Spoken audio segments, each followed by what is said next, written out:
Ladies and gentlemen, welcome to a world of ancient China, where the tides of time have woven a tapestry of epic proportions. Today, we embark on a journey through the pages of Romance of the Three Kingdoms, a tale that unfolds in an era of heroes and strife, where the fates of kingdoms are decided by the courage, wisdom, and ambition of extraordinary individuals. In the heart of this ancient land, three mighty warlords, Cao Cao, Liu Bei, and Sun Quan, stand as pillars of power, each driven by a vision for dominance. Their stories, intricately woven with plots, strategies, and deep-rooted rivalries, paint a vivid panorama of a bygone era.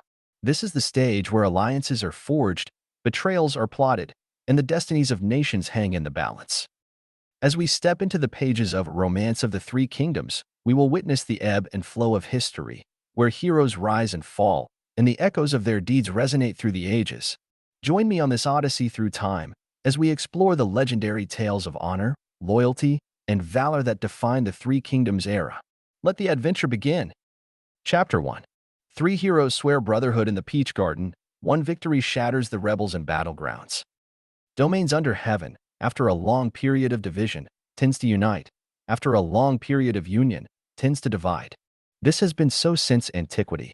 When the rule of the Zhou dynasty weakened, 7 contending kingdoms sprang up, warring one with another until the kingdom of Qin prevailed and possessed the empire. But when Qin's destiny had been fulfilled, arose 2 opposing kingdoms, Chu and Han, to fight for the mastery. And Han was the victor. The rise of the fortunes of Han began when Liu Bei, the supreme ancestor, slew a white serpent to raise the banners of uprising, which only ended when the whole empire belonged to Han, BC 202.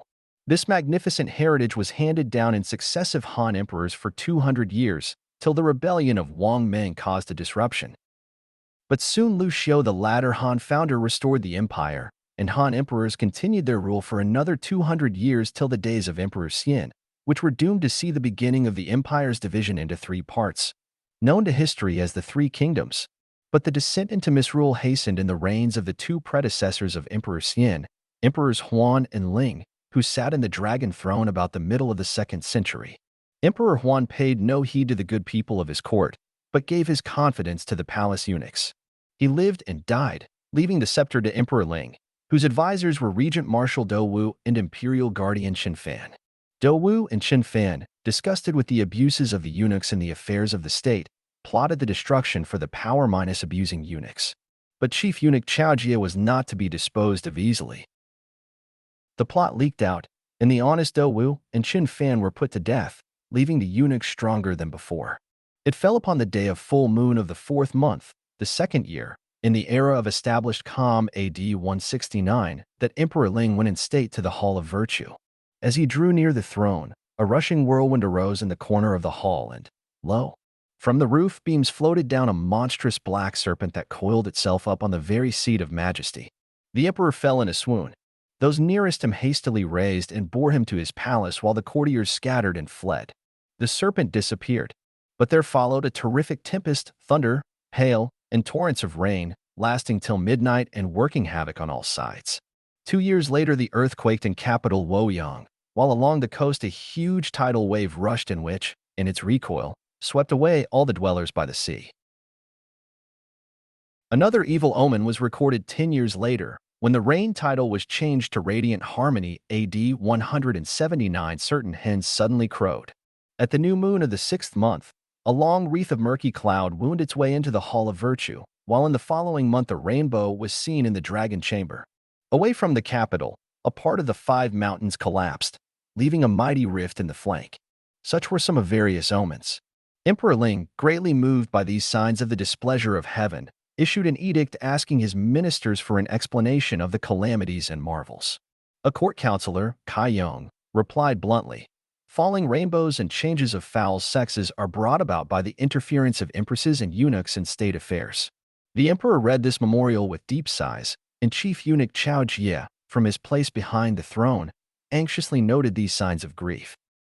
An opportunity offering, Cao Jie informed his fellows, and a charge was trumped up against Kai Yong, who was driven from the court and forced to retire to his country house. With this victory, the eunuchs grew bolder. 10 of them, rivals in wickedness and associates in evil deeds, formed a powerful party known as the 10 Regular Attendants, Zhang Rang, Zhao Zhong, Chen Kuang, Duan Gui, Feng Su, Guosheng, Ho Lan, Jianshua, Chao Jie, and Xiaoyun. One of them, Zhang Rang, won such influence that he became the emperor's most honored and trusted advisor. The emperor even called him foster father. So the corrupt state administration went quickly from bad to worse, till the country was ripe for rebellion and buzzed with brigandage. At this time in the county of Jiulu was a certain Zhang family, of whom 3 brothers bore the name of Zhang Ju, Zhang Bao, and Zhang Liang, respectively.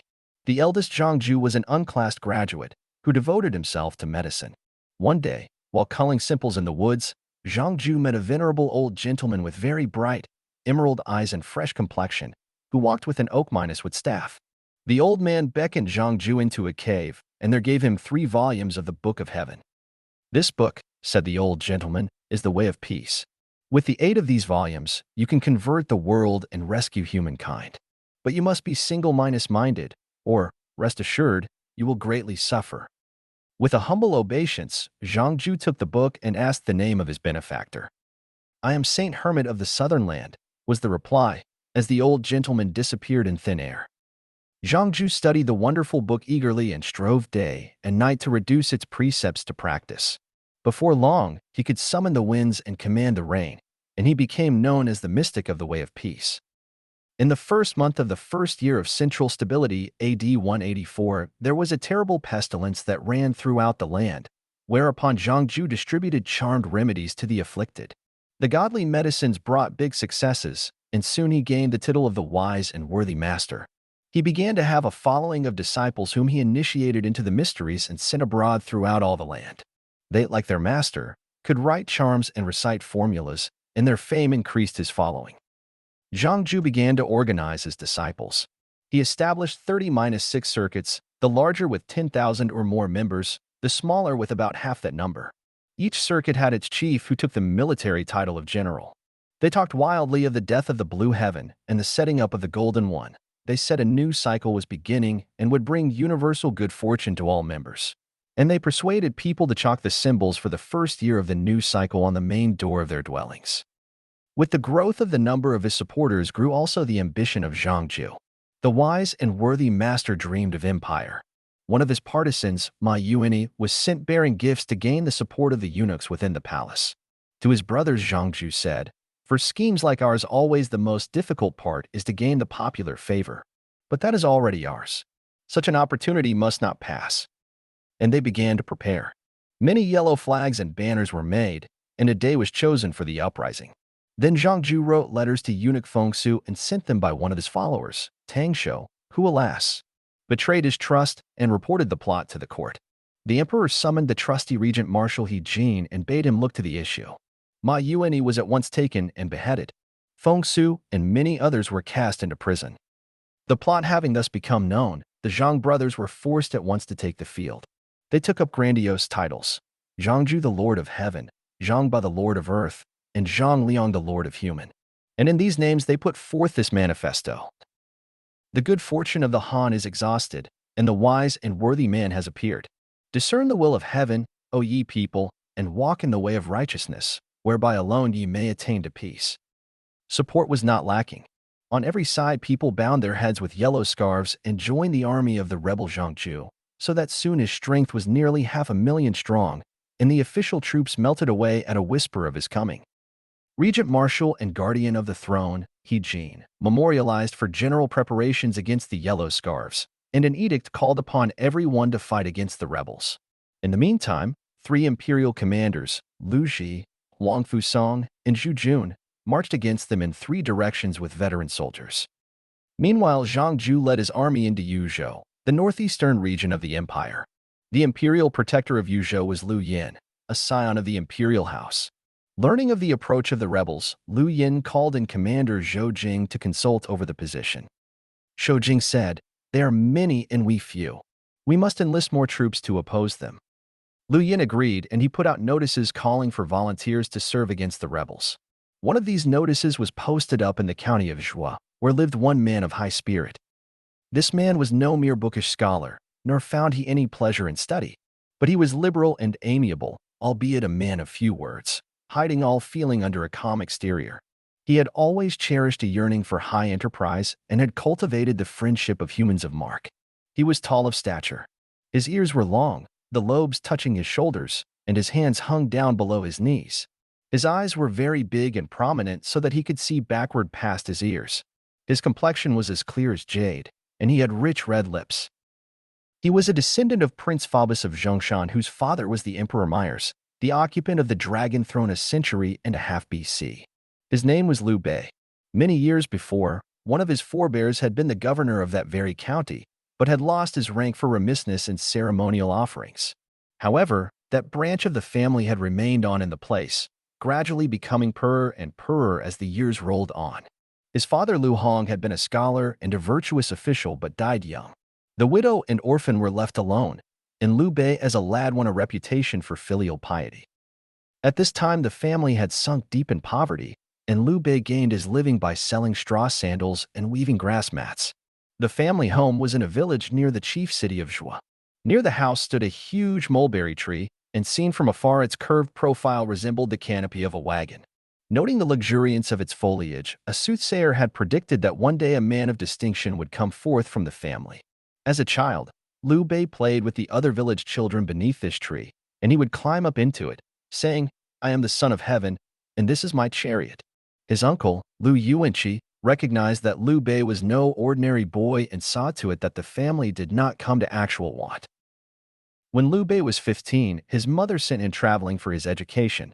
For a time he served Zheng Xian and Liu Ji as masters, and he became great friends with Guanzhong. Liu Bei was 20-8 when the outbreak of the yellow scarves called for soldiers. The sight of the notice saddened him, and he sighed as he read it. Suddenly a rasping voice behind him cried, "Sir, why sigh if you do nothing to help your country?" Turning quickly, he saw standing there a man about his own height, with a bullet head like a leopard's, large eyes, a swallow-pointed chin, and whiskers like a tiger's. He spoke in a loud bass voice and looked as irresistible as a dashing horse. At once Liu Bei saw he was no ordinary man and asked who he was. "Zhang Fei is my name," replied the stranger. "I live near here where I have a farm, and I am a wine seller and a butcher as well, and I like to become acquainted with worthy humans. Your sighs as you read the notice drew me toward you." Liu Bei replied, "I am of the imperial family, Liu Bei is my name, and I wish I could destroy these yellow scarves and restore peace to the land. But alas, I am helpless." "I have the means," said Zhang Fei. "Suppose you and I raised some troops and tried what we could do." This was happy news for Liu Bei, and the two betook themselves to the village and to talk over the project. As they were drinking, a huge, tall fellow appeared pushing a hand-cart along the road. At the threshold he halted and entered the inn to rest a while, and he called for wine. "And be quick," added he, "for I am in haste to get into the town and offer myself for the army." Liu Bei looked over the newcomer, item by item, and he noted the man had a huge frame, a long beard, a vivid face like an apple, and deep red lips. He had eyes like a phoenix's and fine bushy eyebrows like silkworms. His whole appearance was dignified and inspiring. Presently, Liu Bei crossed over, sat down beside him, and asked his name. "I am Guan Yu," replied he. "I am a native of the east side of the river, but I have been a fugitive on the waters for some 5 years, because I slew a ruffian who, since he was powerful, was a bully. I have come to join the army here." Then Liu Bei told Guan Yu his own intentions, and all three went away to Zhang Fei's farm where they could talk over the grand project. Said Zhang Fei, "The peach trees in the orchard behind the house are just in full flower. Tomorrow we will institute a sacrifice there and solemnly declare our intention before heaven and earth. And we three will swear brotherhood and unity of aims and sentiments. Thus will we enter upon our great task." Both Liu Bei and Guan Yu gladly agreed. All three being of one mind, next day they prepared the sacrifices, a black ox, a white horse, and wine for libation. Beneath the smoke of the incense burning on the altar, they bowed their heads and recited this oath: "We three, Liu Bei, Guan Yu, and Zhang Fei, though of different families, swear brotherhood and promise mutual help to one end. We will rescue each other in difficulty. We will aid each other in danger. We swear to serve the state and save the people. We ask not the same day of birth, but we seek to die together. May heaven, the all-minus ruling, and earth, the all-minus producing, read our hearts, and if we turn aside from righteousness or forget kindliness, may heaven and human smite us." They rose from their knees. The two others bowed before Liu Bei as their elder brother, and Zhang Fei was to be the youngest of the trio. This solemn ceremony performed, they slew other oxen and made a feast to which they invited the villagers. 300 joined them, and all feasted and drank deep in the peach garden. The next day weapons were mustered, but there were no horses to ride. This was a real grief, but soon they were cheered by the arrival of 2 horse dealers with a drove of horses. "Thus does heaven help us," said Liu Bei. And the 3 brothers went forth to welcome the merchants. They were Zhang Shiping and Su Shuang from Zhongshan. They went northwards every year to buy horses. They were now on their way home because of the yellow scarves. The brothers invited them to the farm, where wine was served before them. Then Liu Bei told them of the plan to strive for tranquility.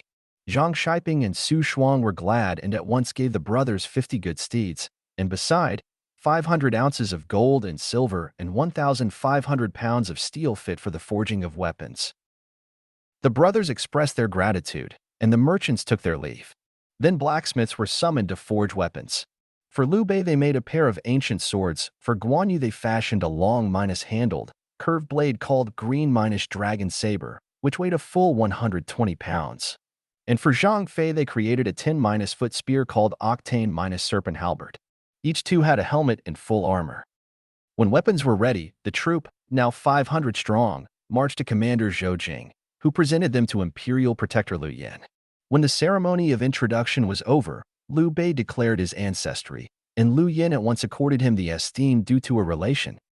Before many days it was announced that the rebellion had actually broken out, and a Yellow Scarves chieftain, Chang Yuanji, had invaded the region with a body of 50,000 rebels.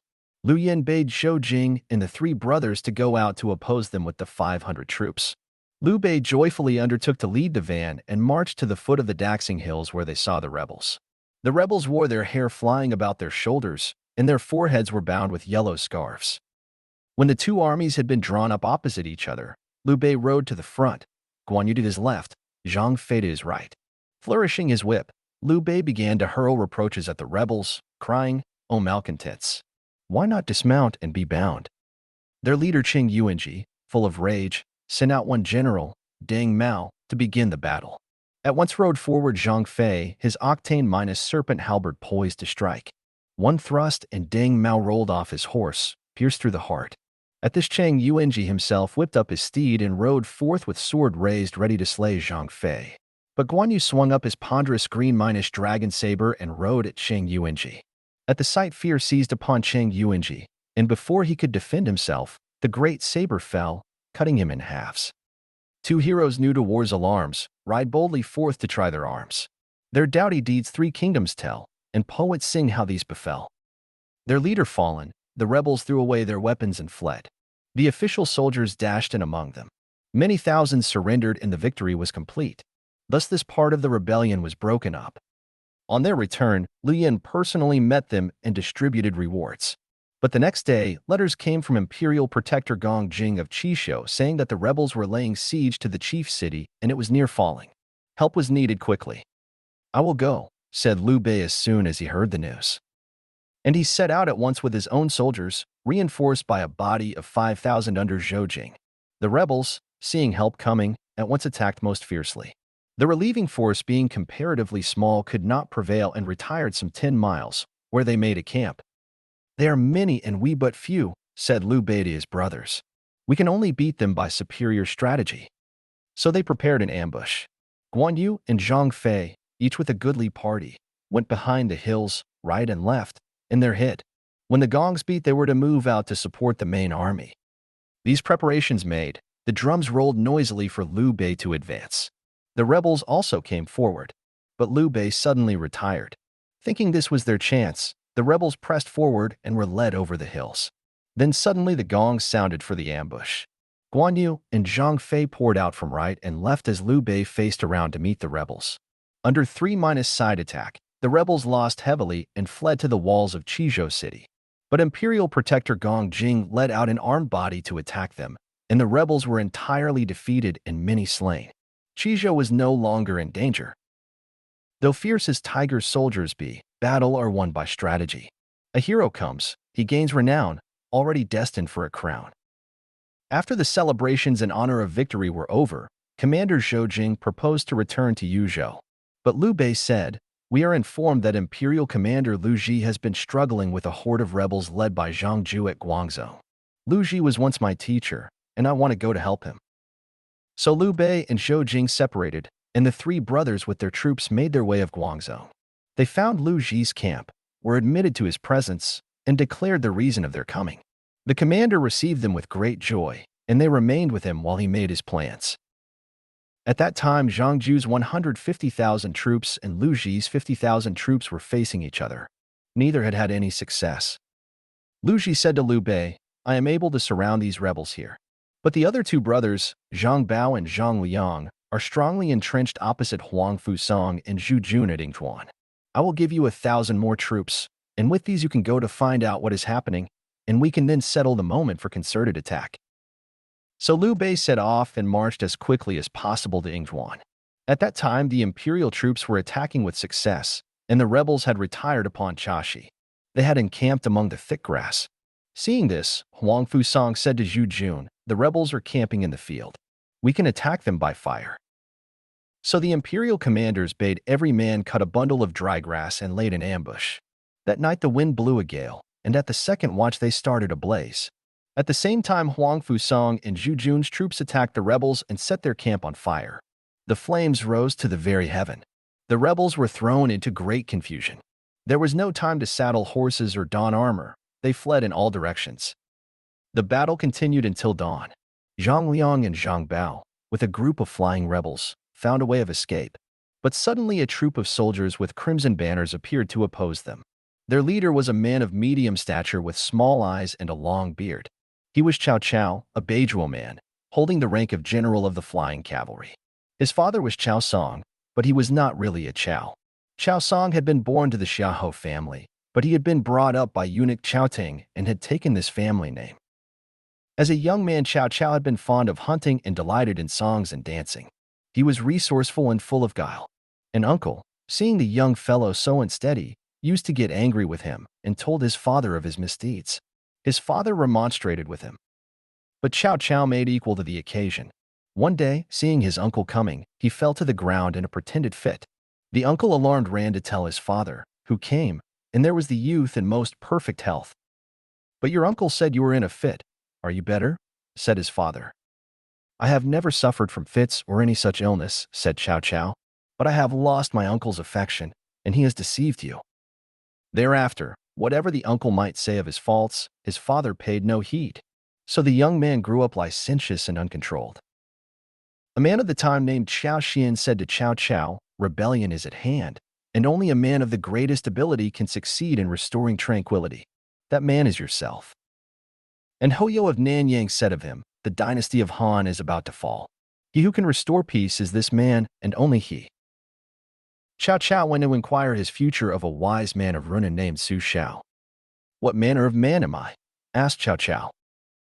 The seer made no reply, and again Cao Cao pressed the question. Then Su Shao replied, "In peace you are an able subject, in chaos you are a crafty hero." Cao Cao greatly rejoiced to hear this. Cao Cao graduated at 20 and earned a reputation of piety and integrity. He began his career in a county near capital Luoyang. In the four gates of the city he ruled, he hung up clubs of various sorts, and he would punish any breach of the law, whatever the rank of the offender. Now an uncle of eunuch Jian Shua was found one night in the streets with a sword and was arrested. In due course he was beaten. Thereafter no one dared to offend again, and Cao Cao's name became heard. Soon he became a magistrate of Duanqiu. At the outbreak of the Yellow Scarves, Cao Cao held the rank of general and was given command of 5,000 horse and foot to help fight at Yingchuan. He just happened to fall in with the newly defeated rebels whom he cut to pieces. Thousands were slain, and endless banners and drums and horses were captured, together with huge sums of money. However, Zhang Bao and Zhang Liang got away, and after an interview with Huang Fusang, Cao Cao went in pursuit of them. Meanwhile, Liu Bei and his brothers were hastening toward Yingchuan when they heard the din of battle and saw flames rising high toward the sky. However, they arrived too late for the fighting. They saw Huang Fusang and Zhu Jun, to whom they told the intentions of Liu Ji. "The rebel power is quite broken here," said the commanders, "but they will surely make for Guanzhong to join Zhangju."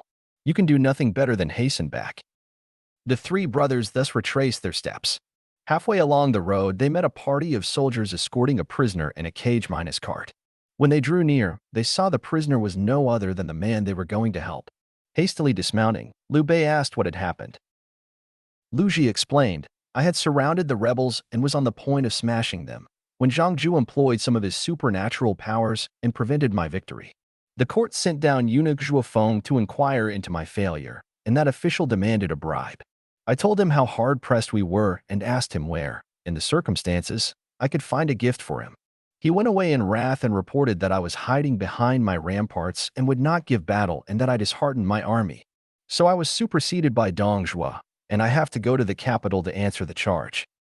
This story put Zhang Fei into a rage. He was for slaying the escort and setting free Liu Ji, but Liu Bei checked him. "The government will take the proper course," said Liu Bei. "You must not act hastily."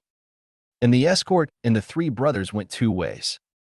It was useless to continue on that road to Guanzhong, so Guanyu proposed to go back to Zhuo, and they retook the road. 2 days later, they heard the thunder of battle behind some hills.